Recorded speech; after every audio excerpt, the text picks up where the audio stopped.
So listen closely as I tell you the story of the Raven.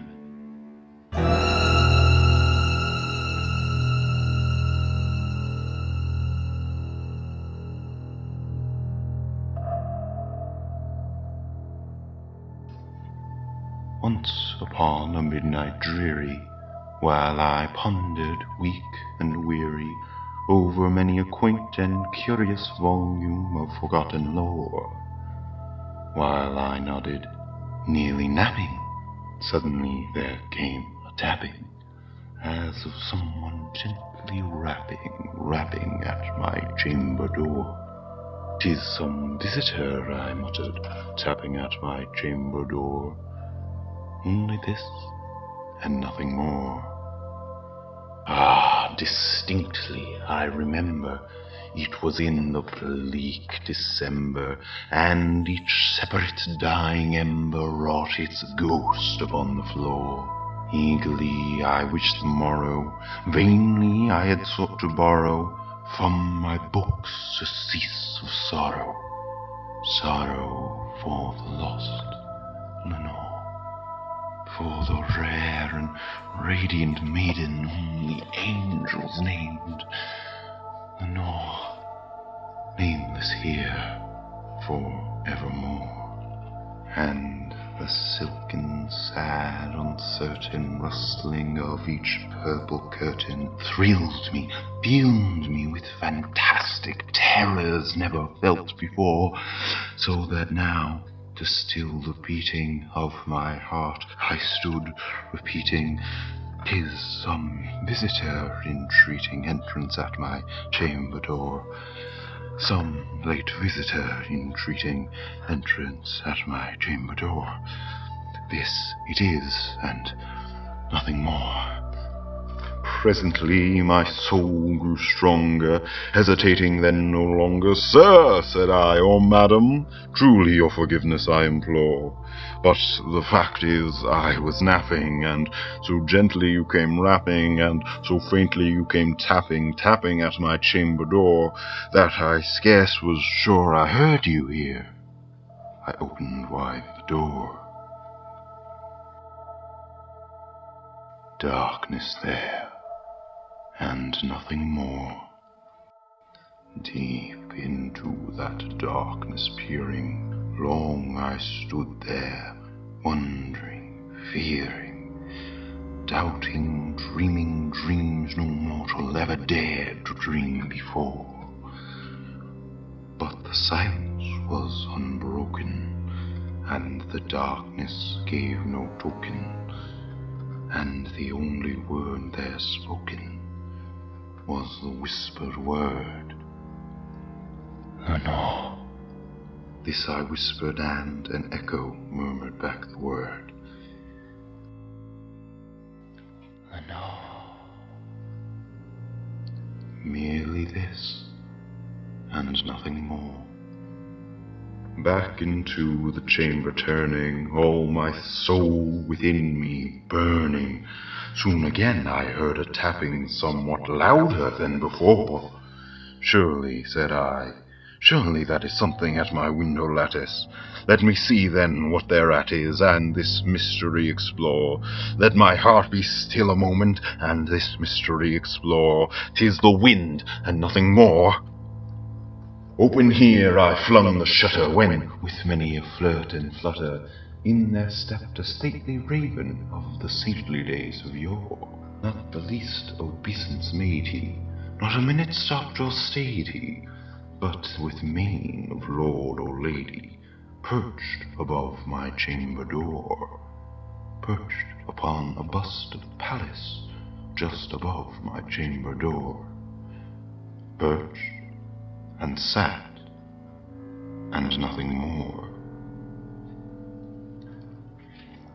Then this ebony bird, beguiling my sad fancy into smiling, by the grave and stern decorum of the countenance it wore, "Though thy crest be shorn and shaven, thou," it said, "art shown no craven, ghastly, grim, and ancient raven, wandering from the nightly shore. tell me what thy lordly name is on the night's Plutonian shore. Quoth the raven, Nevermore. Much I marvelled this ungainly fowl to hear discourse so plainly, though its answer little meaning, little relevancy bore. For we cannot help agreeing that no living human being ever yet was blessed with seeing bird above his chamber door. Bird or beast above the sculpted bust above his chamber door, with such name as Nevermore. But the raven, sitting lonely on the placid bust, spoke only that one word, as if his soul in that one word did he outpour. Nothing further than he uttered, not a feather than he fluttered, till I scarcely more than muttered, Other friends have flown before. On the morrow will he leave me, as my hopes have flown before? Then the bird said, Nevermore. Startled at the stillness broken by reply so aptly spoken, Doubtless, said I, what it utters is its only stock and store, caught from some unhappy master, whom unmerciful disaster followed fast and followed faster, till his songs one burden bore, till the dirges of his hopes that melancholy burden bore, of never, nevermore.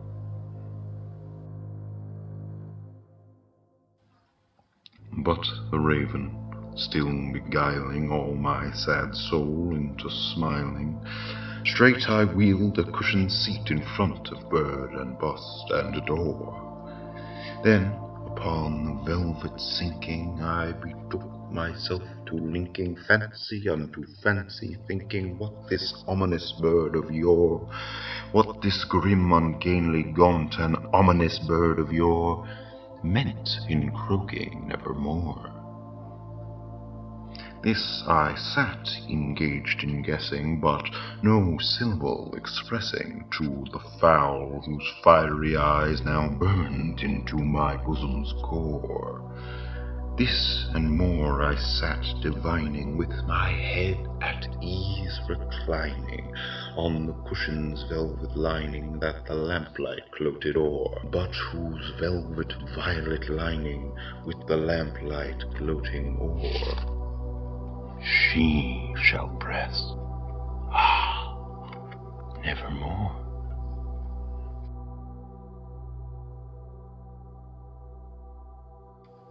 Then methought the air grew denser, perfumed from an unseen censer, swung by seraphim whose footfalls tinkled on the tufted floor. Wretch, I cried, thy God hath lent thee, by these angels he hath sent thee, respite, respite, and nepenthe from thy memories of Lenore. Quaff, oh quaff this kind nepenthe, and forget this lost Lenore. Quoth the raven, Nevermore. Prophet, said I, thing of evil, prophet still, if bird or devil, whether tempter sent or whether tempest tossed thee here ashore, desolate yet all undaunted, on this desert land enchanted, on this home by horror haunted, tell me truly, I implore, is there balm in Gilead? Tell me, I implore. Quoth the raven, Nevermore. Prophet, said I, thing of evil, prophet still, if bird or devil, by that heaven that bends above us, by that God we both adore, tell this soul with sorrow laden, if within that distant Aden it shall clasp a sainted maiden whom the angels named Lenore, clasp a rare and radiant maiden whom the angels named Lenore. Quoth the raven, nevermore. Be that word our sign of parting, bird or fiend, I shriek, upstarting. Get thee back into the tempest and the night's Plutonian shore. Leave no black plume as a token of the lie thy soul hath spoken. Leave my loneliness unbroken. Quit the bust above my door. Take thy beak from out my heart, and take thy form from off my door.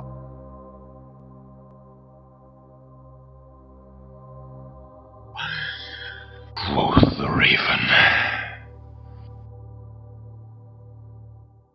nevermore. And the raven, never flitting, still is sitting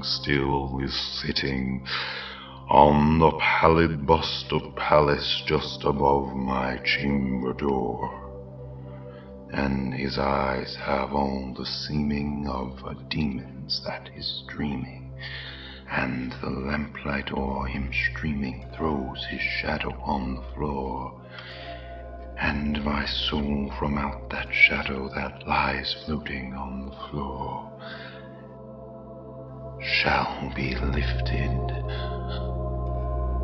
nevermore.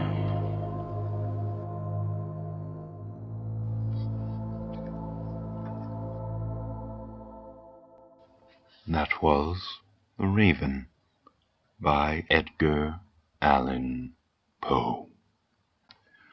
Thank you very much, and have a wonderful evening.